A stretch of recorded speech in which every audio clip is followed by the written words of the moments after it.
এই মিঠু বল আব্বা আব্বা। আব্বা আব্বা এইবার বল ভাবি। ভাবি ভাবি। সত্যি শাহিন, তুমি পারো বটে।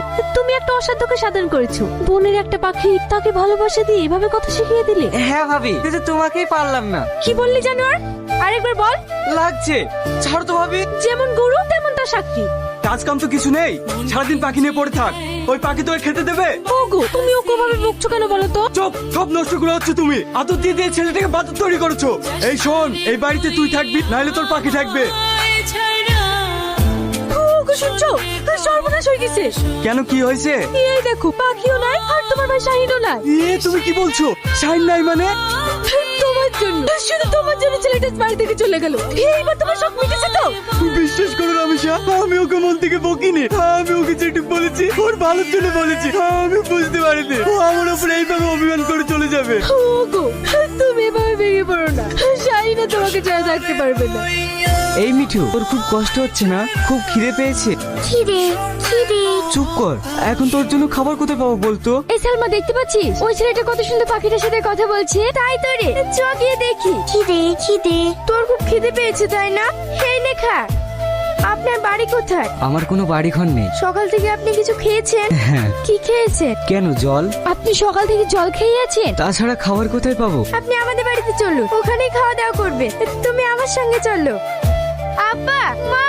কিরে মা, এই ছেলেটাকে? আব্বা, এই ছেলেটা আমাদের এই গাছের তলায় বসেছিল। আজও সকাল থেকে কিচ্ছু খায়নি, আর এই পাখিটাও কিছু খায়নি, তাই নিয়ে এলাম। খুব ভালো করেছিস মা। এসো বাপ।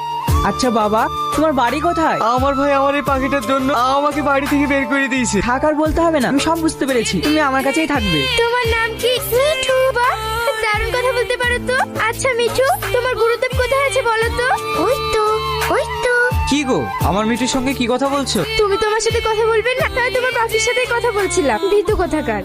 সালমার আব্বা, শোনো, কদিন ধরে তোমাকে একটা কথা বলবো বলবো করে বলতে পারছি না। কেন বলো? শাহিন ছেলেটা না খুবই ভালো, আর আমাদের সালমাও ওকে পছন্দ করে, তাই আমি বলছিলাম। কদিন ধরে আমিও তাই ভাবছিলাম, সালমার সঙ্গে বিয়েটা দিয়ে ও না আমার বাড়িতেই থেকে যেত।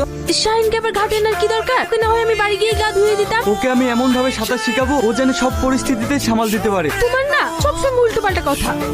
কি গো, ওর হাত পা বেঁধে কি করছো? আমি ওকে অন্য টেকনিক শিখাচ্ছি। যেমন বড় ভাই তেমনি তার ছোট ভাই। ঠিকই আছে। ভাবি, কি গো, চিৎকার করছো কেন? কি হয়েছে তোমার? কিচ্ছু হয়নি, আমি বাড়ি যাব। কি যাতা বলছো? তুমি পাগল হয়ে গেছো নাকি? এখন কটা বাজছে জানো? না না, আমার ভাই ভাবির জন্য খুব মন খারাপ করছে। কি রে, কি হয়েছে তোদের? তোমাদের জন্য কি বলছে দেখো, এক্ষুনি নাকি বাড়ি যাবে। কেন, কি হয়েছে শাহিন? আব্বা, আমার ভাই ভাবির কথা খুব মনে পড়ছে, আমি বাড়ি যাব। বাড়ি যখন যাবোই বলছো, ঠিক আছে, আমি কালকে তোমাদের বাড়ি যাওয়ার ব্যবস্থা করে দেবো।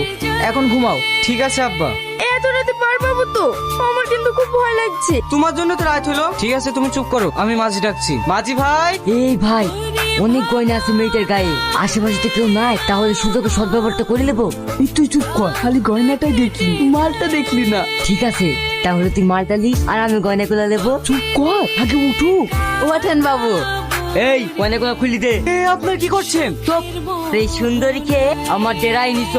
না না, আপনারা আমার স্বামীকে মারবেন না। আমার কাছে যা আছে সব আপনারা নিয়ে নেন। চুপ, দেখে রাখা ফেলে দে। বাঁচাও, কে কোথায় আছে বাঁচাও। ভাই, এই নৌকা কোথায় আসলো? কুয়াশা অন্ধকারের চাপে তুই তো বুঝতে পারছি না। কি জানি? এই কে রে তোরা? আরে তোর কি? তোর কাজ তুই কর, আমাদের কাজ আমাদের করতে দে। কাকা হ্যাঁ, তোমার ভাইয়ের পাখি? ভাই, আমার স্বামীকে ওরা নদীতে হাত পা বেঁধে ফেলে দিয়েছে। তার মানে তোরা আমার ভাইকে